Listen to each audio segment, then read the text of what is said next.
మీ fashion అవసరాలను నెరవేర్చే తెలివైన ఎంపికల గురించి తెలుసుకోండి. పూర్తి వివరాలకు చదవండి రేపటి సాక్షి దినపత్రిక. ఏపీ పీహెచ్సీల్లో వైద్య సేవలకు తీవ్ర అంతరాయం కలుగుతుంది. ప్రభుత్వం తెచ్చిన జీవో 85ను రద్దు చేయాలంటూ డాక్టర్లు 5 రోజులుగా నిరసన చేస్తున్నారు. తమ భవిష్యత్తుకు ఉరితాడుగా మారిన జీవోను ఉపసంహరించుకోవాలని గలమెత్తున్నారు డాక్టర్లు. ఎన్నిసార్లు చర్చించినా నిరసనలు తెలిపినా ప్రభుత్వం దిగిరాకపోవడంతో సోమవారం చెలో విజయవాడకు పిలుపునిచ్చారు డాక్టర్లు. అధికారంలోకి వచ్చిన మొదలు కూటమి ప్రభుత్వం వైద్యారోగ్య శాఖను తీవ్ర నిర్లక్ష్యం చేస్తోంది. ఇప్పటికే ఆసుపత్రుల్లో వైద్య సేవలు సరిగ్గా అందక ప్రజలు అరిగోసపడుతుంటే పెండింగ్ బిల్లులను క్లియర్ చేయకపోవడంతో ఆ కష్టాలు మరింత రెట్టింపయ్యాయి. తాజాగా పీజీ వైద్య విద్యలో ఇన్ సర్వీస్ కోటాను కుదించడానికి తీసుకొచ్చిన జీవో 85పై రాష్ట్ర వ్యాప్తంగా పీహెచ్సీల్లో పనిచేసే వైద్యులు ఆగ్రహం వ్యక్తం చేస్తున్నారు. తమ భవిష్యత్తుకు జీవో 85 గొడ్డలిపెట్టిగా మారుతుందని వారు ఆవేదన వ్యక్తం చేస్తున్నారు. వివాదాస్పద జీవోను రద్దు చేయాలంటూ ఈ నెల 9వ తేదీ నుంచి అన్ని పీహెచ్సీల్లోని వైద్యులు నిరసన కార్యక్రమాలు చేపడుతున్నారు. ఓపీ సేవలు నిలిపివేసి కేవలం అత్యవసర కేసులను మాత్రమే చూస్తున్నారు.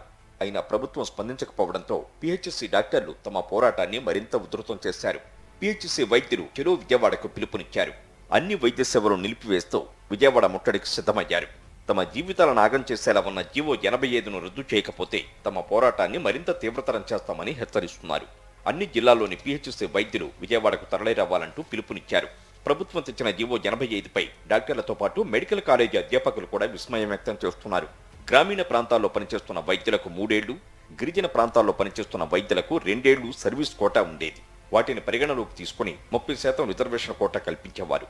అయితే ఈ జీవో 85 వల్ల 30% ఉన్న ఇన్ సర్వీస్ కోటాను కాస్త 15%కి ప్రభుత్వం కుదించింది.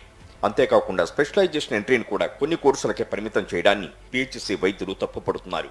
ప్రభుత్వ నిర్ణయంతో తమ సర్వీసుకు అర్థం లేకుండా పోతోందని వాపోతున్నారు. ఇటు ప్రభుత్వ వైద్యులను కించపరిచేలా commissioner of health, principal secretary, director of health తమను కించపరిచేలా మాట్లాడటంపై ఆగ్రహం వ్యక్తం చేస్తున్నారు.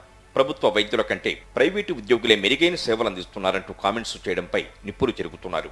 ప్రభుత్వ వైద్యాన్ని పూర్తిగా నిర్వీర్యం చేసేలా కూటమి తీరు ఉండటంపై మండిపడుతున్నారు.